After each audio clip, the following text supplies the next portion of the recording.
नमस्कार मंडळी, कसे आहेत सगळे? बरे आहेत ना? तर तुमचा गावरान यूट्यूबर आज चाललेला आहे पुण्याच्या सासवडमधील वीर या गावामध्ये. तर श्रीनाथ म्हस्कोबांची यात्रा आजपासून चालू झालेली आहे. तर म्हस्कोबांचं दर्शन घेण्यासाठी आज आपण जाणार आहोत. तर हे आहे म्हस्कोबांचं मंदिर आणि आत आपण जाणार आहोत आणि दर्शन घेणार आहोत. तर याचबरोबर तुम्हाला एक कथा सांगणार आहे की इथे म्हस्कोबा कसे अवतरले आणि यांचं नाव म्हस्कोबा कसं पडलं. तर झालं असं की काशी विश्वेश्वर जे आहेत तर त्यांचा अवतार आहे आपल्या महाराष्ट्रामध्ये सोनार या गावामध्ये. तर त्यांचा अवतार आहे भैरवनाथ.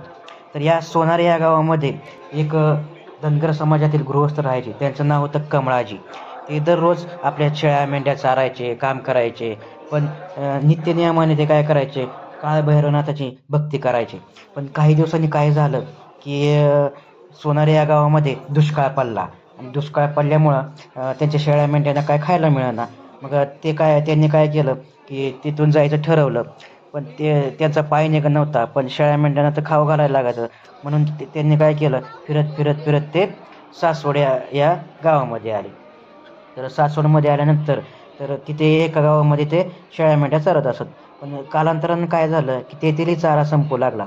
मग त्यांना काय झालं की दुसरीकडे त्यांना जावं लागलं. तर ते फिरत फिरत आले वीर या गावामध्ये. तर तिथे त्यांना शेळ्या मेंढ्यांना चांगला चारा मिळू लागला खायला. तर ते तिथे राहायला लागले. पण राहत असताना त्यांना भैरवनाथांची खूप आठवण येत असत.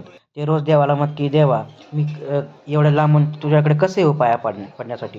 तर आपल्या भक्ताची रोज हाक ऐकून भैरवनाथांनी काय केलं की सर्परूपात ते त्यांच्या घोंगडीमध्ये राहावं लागले. मग असेच काही दिवस उलटले. लोकांनी ते पाहिलं आणि लोकांनी पाहिलं. त्यांनी काय केलं, त्यांच्या वडिलांना सांगितलं घरी की तुमच्या मुलाच्या घोंगडीमध्ये साप असतो म्हणून. तर त्यांच्या वडिलांनी त्यांना घरी आल्यावर विचारलं की काय रे, तुझ्या घोंगडीमध्ये साप असतो म्हणा. तर हे त्यांना कळालं की आता आपल्या वडिलांना कळालं आहे. मग आता वडिलांना कळायला म्हणलं त्यांनी काय केलं की तिथे जे शेतामध्ये वारूळ होतं त्या वारुळात त्या सापाला सोडलं. म्हणजे भैरवनाथ ते वारुळामध्ये राहू लागले. मग वारुळामध्ये राहत असताना तिथे काय झालं की ते ज्यांचं शेत होतं ते तिथे नांगरण्यासाठी आले.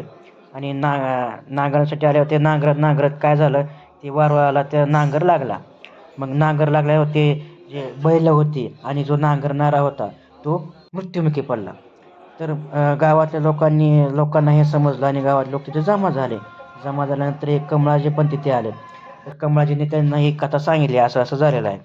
मग ती कथा सांगितल्यानंतर त्यांनी काय केलं, तिथे भैरवनाथ प्रकट झाले आणि गावातल्या लोकांनी त्यांना विनवणी केली आणि म्हणलं की तुम्ही प्रत्यक्ष अवतार आहात, तर यांना तुम्ही जिवंत करा, बैलांना आणि नांगरणाऱ्या माणसांना. मग त्यांनी जिवंत केलं आणि जिवंत करून त्यांनी सांगितलं की आजपासून प्रत्येक वर्षी या दिवशी यात्रा तुम्ही 10 दिवस यात्रा करा. आणि मग गावकरी तिथून ते प्रथा चालू झाले. आणि म्हस्कोबा हे भैरवनाथाचं नाव का पडलं, तर ते जे वारूळ होतं जिथे ते प्रकट झाले होते तर ते होतं मसनवाट्यामध्ये. ते मसनवाट्यामध्ये असल्यामुळे नाव त्यांचं पडलं म्हस्कोबा, श्रीनाथ म्हस्कोबा. तर अशी ही कथा आहे. तर जी देवळं आहे तर ती सगळं कहाणी तिथं घडलेली आहे. तर तुम्ही जर तिथे जात असाल तर नक्की जावा. खूप भारी देवळं आहे तिथं, बघण्यासारखं आहे. आणि आता 10 दिवस यात्रा आहे, तर तुम्ही नक्की जाऊन बघा. तर ही कथा तुम्हाला कशी वाटली कमेंटमध्ये नक्की सांगा. आणि जर तुम्ही गेलो नसाल तर नक्की भेट द्या वीर या गावाला आणि दर्शन घ्या. आणि काही लोक असे चालत चालत जात आहेत, खूप लोक जात होते. तर मित्रांनो, ही कथा तुम्हाला कशी वाटली, व्हिडिओ कसा वाटला कमेंटमध्ये नक्की सांगा. लाईक करा, शेअर करा आणि आपल्या चॅनलला सबस्क्राईब करा. चला भेटूया पुढच्या व्हिडिओमध्ये.